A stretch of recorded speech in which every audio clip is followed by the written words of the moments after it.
coming up here on the Cowboys Report, a little Cowboys training camp preview and what to watch for this year. Cowboys, most of them travel out there on Tuesday. They report on Wednesday and practice on Thursday. The press conference that was supposed to be on Wednesday with the Jones boys and McCarthy has been delayed to Saturday because Jerry Jones has the lawsuit that he is having to testify for. So he will not be there to start training camp. Now, if you want more Cowboys training camp videos, simply like this one.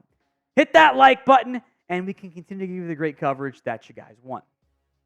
So first thing, I'm kind of what to watch for, storylines, burning questions, whatever the hell you want to call it. Is CeeDee Lamb officially going to hold out? And I think the answer is yes. That is the expectation, that Lamb will not be present at the start of Cowboys training camp as he continues to wait and search for a new contract.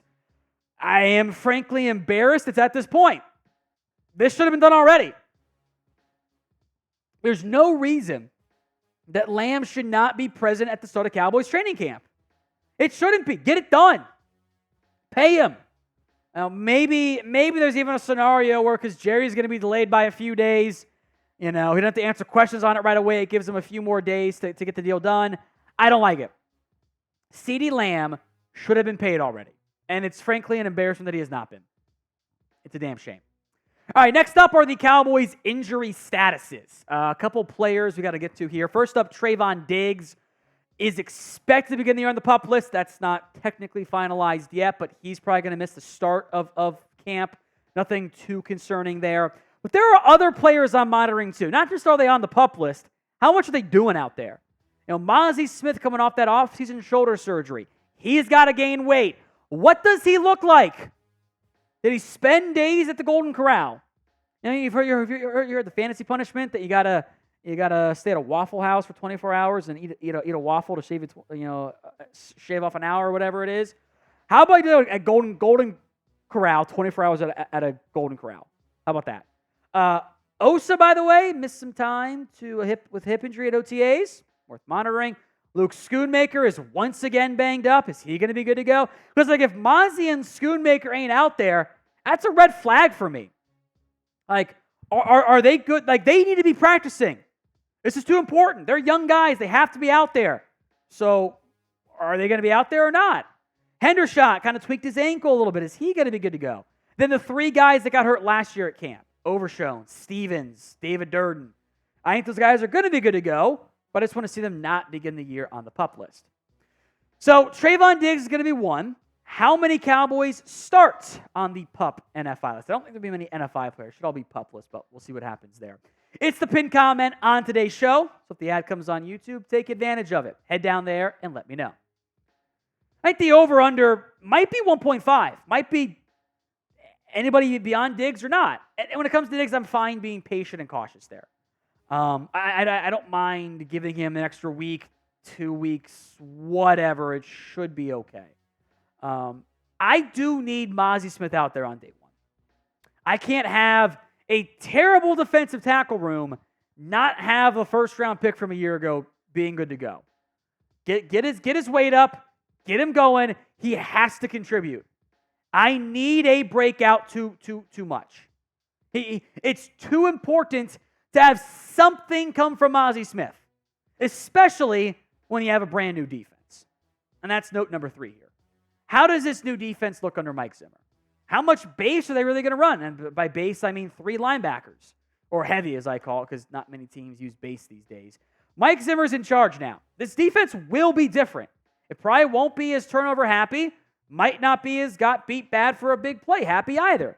What changes is Zimmer really going to make? He does value fatties only. The more and more I think about it, the more and more I think I was actually just influenced by watching Zimmer defenses growing up, because I always like double-A gap blitzes. I like big boys in the middle. Well, so does Mike Zimmer. Are those changes going to work? And much like I said last year with Mike Zimmer taking over for Kellen Moore, there is a chance that this is worse. And there is a chance that the regular season is worse. But if the big games and the playoffs are better, who cares? I'll take away, I'll lower, or in this case, increase the average points allowed if it's not 45 to San Francisco. That number drops to 25. That's a lot better. I'll allow 7 more points a game as long as I still win those other ones. That's fine.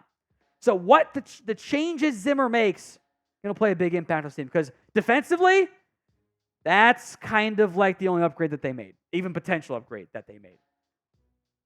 Today's show is made possible by Game Time.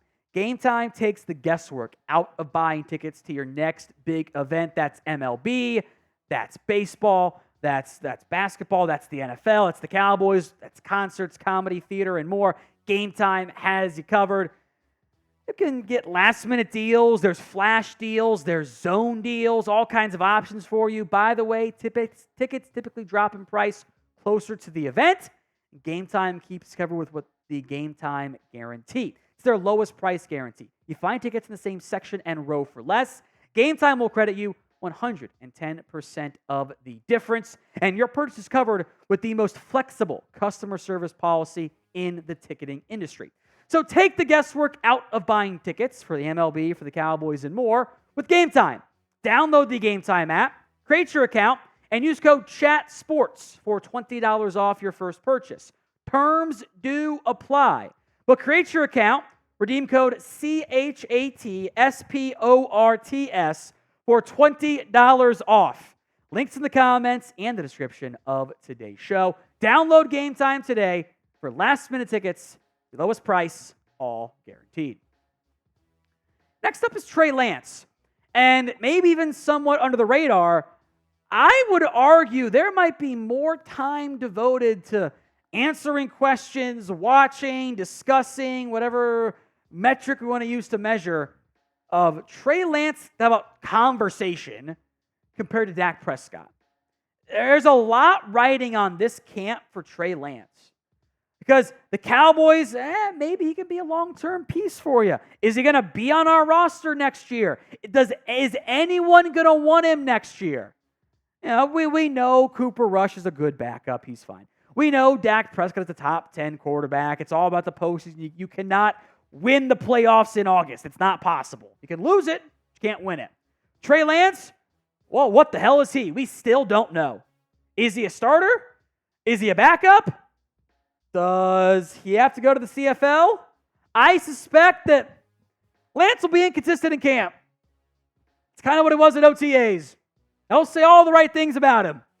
And you're probably going to want to listen to certain people who are out there watching Lance play at practice who got good eyes, broadest belt, Law Nation, etc. Like, those guys will give you the insight. Owning, McCool, etc. They'll give you good insight. And of course, then preseason. Camp might matter a little bit more because he'll get reps with the ones, I suspect. So will Trey Lance win the QB2 job in Dallas? Y for yes, N for no. 5, A, B, C, D, and E. Position battles. First up is left tackle. This should be Tyler Guyton. And when I say should, I mean what I want it to be, not what I think it will be. I think there's a very real chance Osa Odighizuwa comes out there week 1 and he's your starting left tackle. I think he will be your starting left tackle day 1 of training camp. I think that's a mistake. I think it's borderline malpractice. The point of having the veteran over the raw young guy is that the veteran, he might not be as physically gifted. He might not be able to handle things at the top end level where the young guy will be able to. But he's not going to make the dumb mistake. Well, guess what? I watched Osa Odighizuwa make a lot of dumb mistakes last season. That Dolphins game should have got him kicked out of the NFL. It just not blocking anybody. Totally blown assignments. You know, Guyton might have some of those moments. But if Odighizuwa's going to have him also, play the first-round pick. We can't sit up there as a franchise and go, hey, we draft and develop. That's why we didn't re-sign anybody. We have young guys that'll play. And then not play the young guys. Needs to be Guyton. I don't care if he's raw. I don't care if he needs time. Work through the kinks on the field. Because you can't put Odighizuwa out there. Yeah, Tyron Smith, that's fine. If you had re-signed Tyron Smith, no problems. But you didn't. So pick a left tackle for me. CE for Osa Odighizuwa. TG for Tyler Guyton. Let me know in the comments section of today's show. Left tackle, CE Odighizuwa. TG for Tyler Guyton. Next up is the running back room. And I just want to see what the rotation looks like. I think it's going to be Zeke and Dowdle at the front, maybe in that order, maybe not. I want to see what that rotation looks like. And not only that, like how do the other guys look? Like every spot is kind of open for grabs in a way. Like everything's open for grabs. Who's the starter? Who's the number 2 back? Who's the 3 back? Is there a 4th back? Who's the 3? Who's the 4? That's all up for grabs and for battle. I'd like to see somebody make some big plays. I want to see how Deuce Vaughn is deployed. That entire running back room is going to get a lot of looks. Next up is wide receiver number 3. And this is really just probably a 2-man battle. It's Jalen Tolbert and Jalen Brooks. Turpin's going to have his role, but I don't think it's going to be a huge role beyond some gadgety stuff. You know, other young players, Ryan Flournoy, David Durden, Jalen Cropper, Tyron Billy Johnson, probably not going to be instant impact guys or high-end players, but they'll flash. Somebody will impress at training camp. It happens every year at wide receiver. John Vay Johnson. Remember that hype? It happens every year. Who's it going to be this year? We'll find out. Now, if you want daily Dallas Cowboys videos, all for free, then subscribe. It really is that simple. Hit that sub button right now, youtube.com/@CowboysTV. I did mention this earlier, so I won't go as in-depth on it. It is this defensive tackle room. It's bad, guys. We can be honest about it. You've got a good, not great, 3 technique in Osa Odighizuwa, a complete unknown of a first-round pick in Mazi Smith. You've got undrafted free agent Denzel Dax, who's going to be a practice squatter. Veteran who was not that good, Carl Davis from last year. 7th-round pick Justin Rogers. So they could be a good plugger, but he's just a run stopper with really no pass rush upside. And then you got these defensive tackle, defensive end hybrids that are kind of tweeners. Chauncey Golston, Junior Fehoko, maybe Marshawn Nealon kicks down some inside there.